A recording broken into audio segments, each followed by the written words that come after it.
बहुत कॉमनली हम सुनते हैं कि किडनी फेल अगर होती है या किडनी फेलियर होता है तो डायलिसिस करना पड़ रहा है। तो हाँ। ये एग्जैक्टली डायलिसिस होता क्या है, क्या प्रोसेस है ये?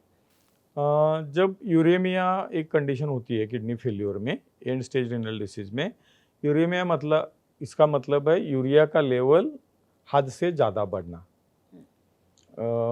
15 to 45 ऐसा नॉर्मल लेवल यूरिया का ब्लड में होता है। तो यूरेमिया कंडीशन की वजह से जब यूरिया 100 से आगे बढ़ता है, यूरिया ये एंड प्रोडक्ट है प्रोटीन मेटाबॉलिज्म का, और ऑयल के बाद यूरिया तैयार होता है, ऑयल खाने के बाद और प्रोटीन खाने के बाद। तो उसकी वजह से यूरेमिया होगा, क्योंकि यूरिया बाहर नहीं किडनी फेंक सकती, जो यूजुअली नॉर्मली हर एक पेशेंट में पर्सन में यूरिया बाहर फेंका जाता है। अगर ऐसे होते तो कंडीशन को बोलते हैं यूरेमिया। यूरेमिया होने के बाद यूरिया की वजह से शरीर में पॉइजनिंग होता है। वो क्या करता है, लूज हर एक सिस्टम पे वो काम करता है। जीआईटी में यूरेमिया के लक्षण दिखेंगे, जैसे स्टमक में दिखेंगे तो भूख कम लगना, लॉस ऑफ एपेटाइट, एपेटाइट कम होना या वॉमिटिंग, नोशिया। रेक्टम में या एब्डोमेन में दिखेंगे, बड़े आंत के ऊपर जो यूरिया काम करेगा तो लूज मोशन लगेंगे, ये प्राइमरी लक्षण है।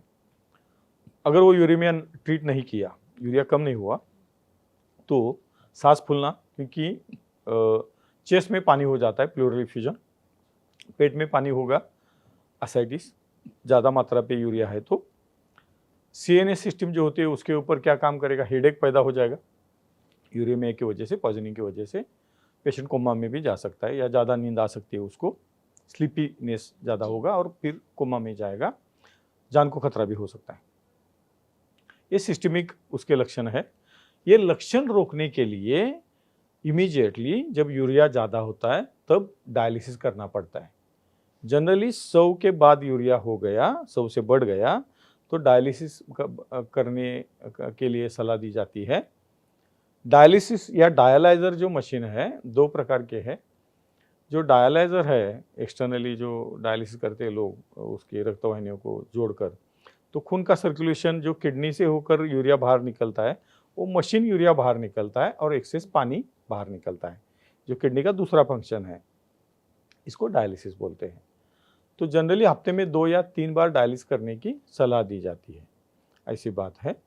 दूसरी एक डायलिसिस है पेरिटोनियल डायलिसिस। शरीर के ऊपर अंदर एक पेरिटोनियम होता है शरीर के अंदर, तो उसमें से जो मेम्ब्रेन होता है उससे पास किया जाता है खून, उसको पेरिटोनियल डायलिसिस बोलते हैं। वो थोड़ी पेनफुल प्रोसीजर होती है, उसका भी सलाह दिया जाता है। ऐसा 2 प्रकार का डायलिसिस करने की सलाह दी जाती है। डायलिसिस के ऊपर पेशेंट 2 महीने से 2 या 3-4 साल जीता है, ऐसा मैंने देखा है। लेकिन ऐसे बताते हैं लोग कि 5-6 साल, 7 साल, 8 साल, 10 साल लोग जी सकते हैं, क्योंकि डायलिसिस बारंबार करने से जो दूसरा फंक्शन है वो भी हैम्पर हो जाता है, यूरिन बाहर निकालने का, पानी बाहर निकालने का, और यूरिन बंद हो जाता है तो पेशेंट डायलिसिस पे डिपेंड हो जाता है, ऐसे देखा गया है।